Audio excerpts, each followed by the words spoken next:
વલસાડના railway overbridge ઉપર ખરાબ રસ્તાના કારણે ટ્રાફિક જામ સર્જાયો. ટ્રાફિકમાં ખાનગી એમ્બ્યુલન્સ પણ ફસાઈ.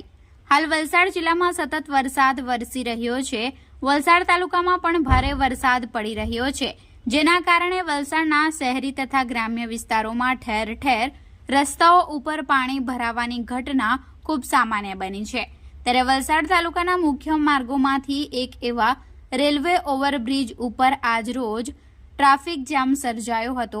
જોકે સાંજના સમયે મોટી સંખ્યામાં નોકરિયાત વર્ગ તથા સ્થાનિકો અને અતુલ પારનેરા, અટક પારડી, અબ્રામા સહિતના વિસ્તારના લોકો આ રસ્તાનો વપરાશ કરતા હોય છે.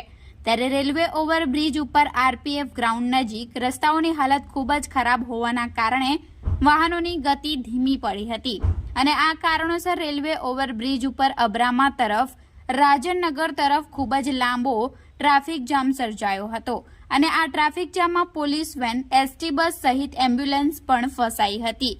જોકે વલસાડ સિટી પોલીસે આ ટ્રાફિકને સામાન્ય કરાવવા માટે ભારે જહેમત ઉઠાવી હતી, પરંતુ રસ્તાઓની હાલત ખૂબ જ ગંભીર હોવાના કારણે વાહનોની ગતિ થંભી ગઈ હતી.